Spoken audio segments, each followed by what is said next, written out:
Friends, ஸ்கீசோஃப்ரினியா பற்றி ஒருத்தர் நீங்கள் அதை பற்றி பேசணும் மேடம் அப்படின்னு சொல்லியிருக்காரு. ஸ்கீசோஃப்ரினியா அப்படின்னா மன சிதைவு நோய் அப்படின்னு பேர். மனம் அப்படிங்கிறது என்னன்னு எல்லாத்துக்கும் தெரியும், அதுக்கு நம்ம டெஃபினேஷன்லாம் தேவையில்லை. அது வந்து பிரெயினுடைய ஒரு ஃபங்க்ஷன். ஓகே, ஒரு பிரெயின் இருந்துச்சுன்னா ஒரு மனம் இருக்கும். அதாவது நம்ம உயிரோடு இருக்கிற அளவுக்கும் ஒரு மனம் இருக்கும்.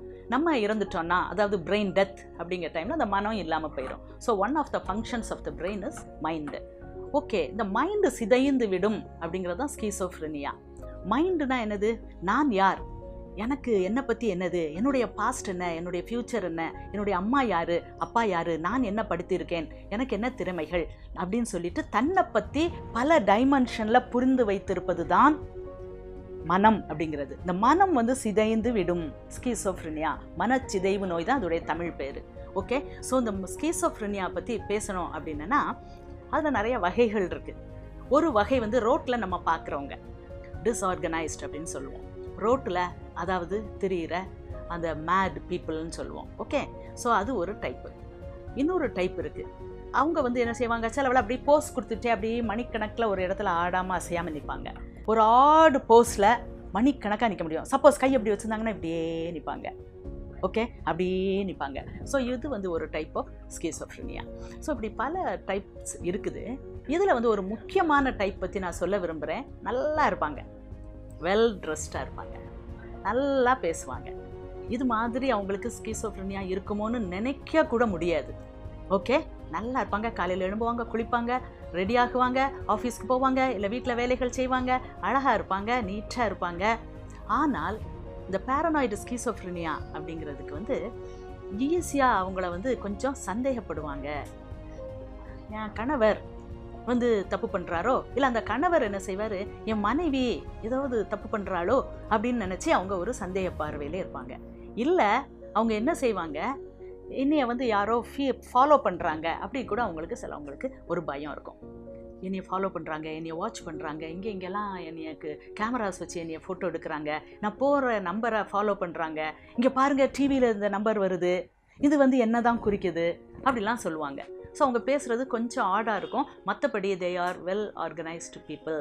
இது சந்தேகம் எந்த அளவுக்கு இருக்குன்னா, ப்ரூவ் பண்ணாலும் நம்ப மாட்டாங்க. அப்போ தான் அது நோய் அப்படின்ட்டு ஒரு அளவுக்கு போகுது. சந்தேகம் எல்லாருக்கும் இருக்கலாம். சந்தேகம் வந்து இயல்பு. சில வேளை சிலருடைய ஆக்டிவிட்டீஸ் சந்தேகத்தை தன்னால் வருவிக்கும், எதிர்ப்பாளருடைய மனதில் சந்தேகத்தை தோன்றுவிக்கும்.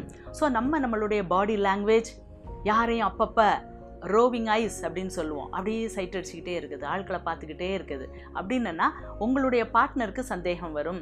தேவையில்லாமல் நீங்கள் மெசேஜ் அனுப்பிட்டு இல்லை யார்ட்டையோ ஒளிஞ்சி பேசுகிறீங்க, தேவையில்லாமல் செல்ஃபோனை நீங்கள் லாக் பண்ணி வைக்கிறீங்க, கணவருக்கு இல்லை பார்ட்னருக்கோ அதை ஓப்பனாக தெரியாமல் பண்ணுறீங்க அப்படின்னு சொன்னால் இந்த ஆக்டிவிட்டீஸ் மற்றவங்களுடைய மனதில் சந்தேகத்தை உண்டாக்கும்.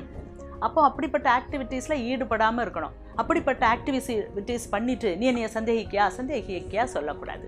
ஸோ ஓரளவு திருமண பந்தத்தில் ஈடுபட்டால் உங்களுக்குன்னு ஒரு லைஃப் பார்ட்னர் சூஸ் பண்ணிட்டீங்கன்னா சந்தேகப்படாமல் இருக்க பழகணும். ஏன்னா இது எல்லாமே, இந்த உறவுகள் எல்லாமே மியூச்சுவல் ட்ரஸ்ட், நம்பிக்கையின் அடிப்படையில் உருவாகுவது தான். ஓகே, ஸோ நம்ம இப்போ வந்து இதுவும் ஒரு டைப் ஆஃப் ஸ்கீசோஃப்ரினியா. அதுக்கு தான் நான் சொல்கிறேன், சந்தேகம் அப்படிங்கிறது அது எப்பேற்பட்ட ஒரு கொடிய நோய் அப்படின்ட்டு சொல்கிறதுக்கு தான் நான் இதை சொல்கிறேன். ஓகே, ஸோ ஜஸ்ட்டு சந்தேகத்தை கூட, வெறும் சந்தேகம் கூட மன சிதைவு உண்டாக்கும், குடும்ப சிதைவு உண்டாக்கும். நான் வந்து சமீபத்தில் ஒரு லேடி வந்தாங்க, மேடம் எனக்கு வந்து ரொம்ப கோபம் வருது. எதுக்கு கோபம் வருது? ஹஸ்பண்ட் மற்ற பெண்களை பார்த்துக்கிட்டே இருக்காரு, எனக்கு அது பிடிக்கல. ஓகே, ஹஸ்பண்ட் வந்து மற்ற பெண்களை பார்க்குறாரா, சரி கண்ணு இருந்தால் பார்க்க தானமா செய்வாங்க அப்படின்னா, இல்லை மேடம் கல்யாணம் பண்ணியாச்சுல, நான் பக்கத்தில் இருக்கும்போது எதுக்கு அடுத்தவங்கள பார்க்கணும்? அது சிலவங்க அப்படி தான்மா, பக்கத்தில் என்வாயன்மெண்ட்டை பார்த்துக்கிட்டே இருப்பாங்க, பீப்புள் வாட்சிங், அதெல்லாம் ஒன்றும் தப்பு இல்லைம்மா, ஓரளவு கண்ட்ரோல் பண்ணிக்கிடலாம் தான். சரி உங்கள் கணவருக்கு கண்ட்ரோல் பண்ண தெரியல, விட்டுருங்க, அது ஒன்றும் பெரிய காரியம் இல்லை. உங்கள்கிட்ட வீட்டுக்கு ஒழுங்காக வராரா, பணம் கொடுக்காரா, நல்ல தகப்பனாக இருக்கிறாரா, பிள்ளைகள் மேலே அன்பு செலுத்துகிறாரா, உங்கள் மேலே அன்பு செலுத்துகிறாரா, எல்லாத்துக்கும் எஸ் எஸ் எஸ். அப்போ ஏன் உங்களுக்கு கோபம் வருது? என்னதோ தெரியல மேடம், எனக்கு அவரை பார்த்தாலே கோபம் வருது, பார்த்தாலே எரிச்சலாக வருது, நாள் முழுக்க சண்டையில் தான் போகுது. அவர் வந்து ஒரு நாள் வேலைக்கு போவார், ஒரு நாள் வீட்டில் இருப்பார். அவர் வீட்டில் இருக்கிற நாளெல்லாம் எங்களுக்குள்ள பெரிய சண்டை தான். சரி, நான் பல விதமாக ஆராய்ந்து பார்த்ததில் அந்த கணவர் மேல பெரிய தப்பு இருக்கிற மாதிரி தெரியல. ஓகே, சைட் அடிக்கிறாரு, ஓகே, அது அவருக்கு கண்ட்ரோல் பண்ண முடியல. இல்லை, நான் உன்னையத்தானே பார்க்கேன் அப்படிங்கிறாரு. அவர் அறியாமல் செய்கிறார்.